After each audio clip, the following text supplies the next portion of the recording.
o índice CNN desta semana vai fazer um balanço de um dos eventos mais importantes do calendário eleitoral. A janela partidária se fechou na semana passada e trouxe mudanças relevantes nos cenários das capitais. Por isso, Antônio Lavareda já se junta a mim aqui na tela para analisar nosso primeiro indicador do índice CNN de hoje. Bem-vindo, Lavareda. Já vou mostrar aqui a primeira arte que a gente preparou. A gente mostra, o IPESP Analítica fez uma análise de 77 candidatos mais competitivos nas capitais. E desses, 17 mudaram de partido e outros 59 não mudaram.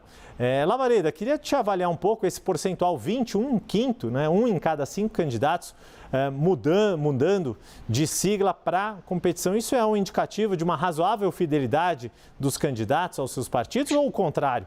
Né? Já esses 20% já mostra como é frágil a convicção partidária dos agentes políticos aqui no Brasil. Mais uma vez, bem-vindo ao Índice CNN, Antônio Lavareda. Boa tarde, Yuri e os espectadores da CNN. Esse número mostra a fragilidade do quadro partidário. Yuri, veja o seguinte, os prefeitos e vice-prefeitos, a rigor, eles estão livres, entre aspas, para mudar de partido, porque eles são eleitos pelo voto majoritário. Quem fica mais vulnerável e aí exercita mais a sua liberdade durante a janela partidária são os vereadores. Por exemplo, em Belo Horizonte, a cidade conta com 41 vereadores, Yuri. 20 vereadores mudaram de sigla, mudaram de legenda. E esse quadro de Belo Horizonte mais ou menos se espalha pelo conjunto do país, mostrando o quanto o enraizamento dos partidos brasileiros na sociedade praticamente inexiste, salvo uma ou outra exceção.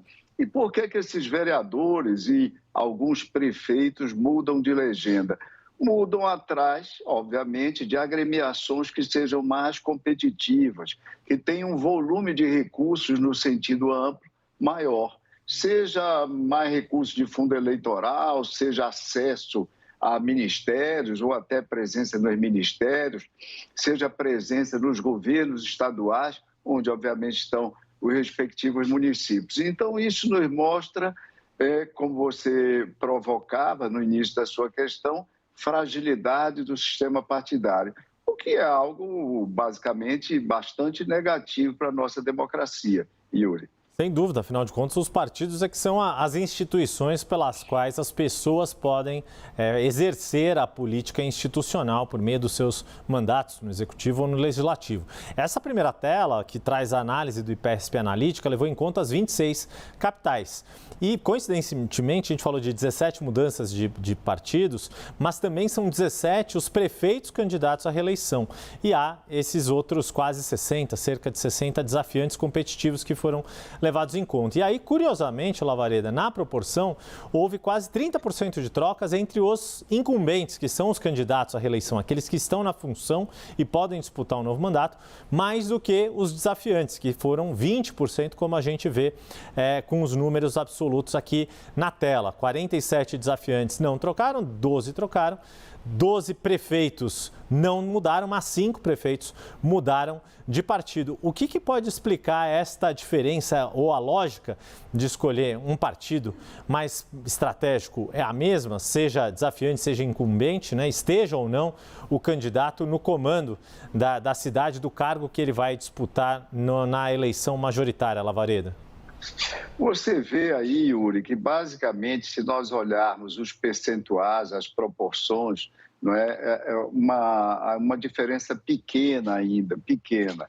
Ou seja, o que sugere que é a mesma lógica que predomina na escolha de desafiantes e de incumbentes quando se veem confrontados com a decisão de permanecer na legenda ou trocar de legenda. Agora, lembrando que para os vereadores, como eu mencionava antes, se tornou imperioso, Yuri, acompanhar aqueles candidatos que têm grande probabilidade de eleição. Via de regra, predominam nessa categoria os incumbentes, os atuais prefeitos, como nós já comentamos anteriormente, porque acabou, Yuri, as coligações nas eleições proporcionais. Antigamente, um partido pequeno podia se aliar, fazer uma coligação proporcional com o partido do prefeito e eleger seus vereadores tranquilamente. Agora não. Então você tem verdadeiros deslocamentos em massa quando você analisa cidade a cidade, os vereadores literalmente correndo atrás para se filiarem no partido do prefeito ou, quando são do campo da oposição, se aliarem àquele partido que patrocina, onde está filiado o principal desafiante, aquele que tem chance efetiva, alguma chance efetiva de vir a ser vitorioso, Yuri. E é essa a lógica que predomina. Pois é, tudo levando em conta a realidade local. Agora, Lavareda, dá para a gente dizer que esse cenário dessas trocas partidárias, com o perdão da redundância aqui, é suprapartidário, né? Que afeta os mais variados campos e as mais variadas siglas. Mas eu queria aprofundar contigo uma situação em específico, que é a situação que eu queria aprofundar aqui, a situação de São Paulo. E especificamente do PSDB. A janela partidária, né, como você estava explicando, vale para os vereadores, que os prefeitos podem mudar a qualquer hora, mas aqui a cidade de São Paulo é muito exemplar, muito simbólica desse atual momento de debacle do PSDB, que perdeu toda a sua bancada de vereadores no reduto, no ninho em que nasceu o partido da social-democracia brasileira, o PSDB. Lavareda. Olha só, Yuri, como você comenta, o PSDB perdeu toda a sua bancada na capital de São Paulo, perdeu o vereador na capital de Minas Gerais. Porque eu estou chamando a atenção, porque vale nós chamarmos a atenção para São Paulo e Minas. Eram os dois principais estados, as duas principais bases dos tucanos. Desses dois estados foram egressos os candidatos presidenciais do partido ao longo da sua história. Vale a pena lembrar. No caso de São Paulo, também abrindo um parêntese, eles perderam os 8 vereadores, mas tiveram aí uma vitória, o que é lido como uma vitória pelos analistas. Eles conseguiram filiar o comunicador da Atena, que é uma figura de peso e que vai ser um ator relevante, ainda não se sabe bem se será candidato a prefeito, a vice-prefeito, etc. Mas, de qualquer forma, foi um ganho, foi uma vitória significativa, ou seja, conseguir atrair o Datena para as hostes tucanas nesse momento particularmente difícil. Difícil em São Paulo, porque a primeira eleição, Yuri, vale a pena o espectador anotar isso, é a primeira eleição. Se o PSDB não lançar uma candidatura própria nesse ano 2024, terá sido o primeiro ano desde a existência do partido, primeiro ano no qual o partido não comparecerá com candidatura própria em São Paulo. Lembrar que o partido foi criado ali em 1989, 1988, e em 1988 já teve candidato em São Paulo, foi o Zé Serra, teve 7% dos votos naquele ano. Aquela eleição foi vencida pela Luísa Erundina, lembrando, em 88. Então, de todas as eleições da Nova República até hoje, foram 10 eleições, a única em que o PSDB não havia participado foi a de 1985, Fernando Henrique foi candidato a prefeito, mas pelo PMDB, porque não havia, à época, o PSDB. Então, isso dá uma dimensão de como o partido enfrenta dificuldades nesse momento. E, sobretudo, na cidade mais emblemática do país, pela sua importância, e mais emblemática ainda para a história do PSDB, não é? O berço político das suas candidaturas presidenciais. Fernando Henrique Cardoso, Geraldo Alckmin, Zé Serra, para lembrarmos. Exato. O único que não era de São Paulo, dos candidatos à presidência do PSDB, foi Aécio Neves, que é justamente de Minas Gerais, que o Lavareda já mencionou.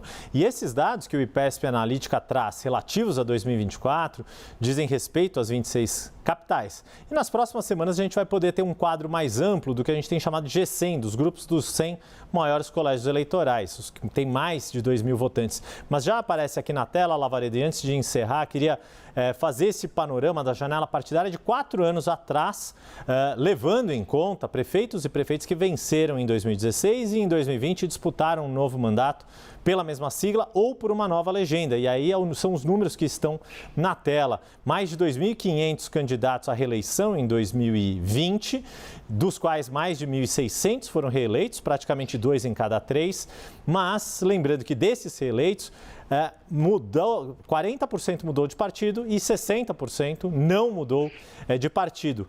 Quando a gente olha o cenário como um todo, a fidelidade partidária ainda tem um pouco mais de peso ou predomina aí nos mais variados portes de municípios. Lembrando que a maioria dos municípios no Brasil, Lavareda, é de pequeno porte, né?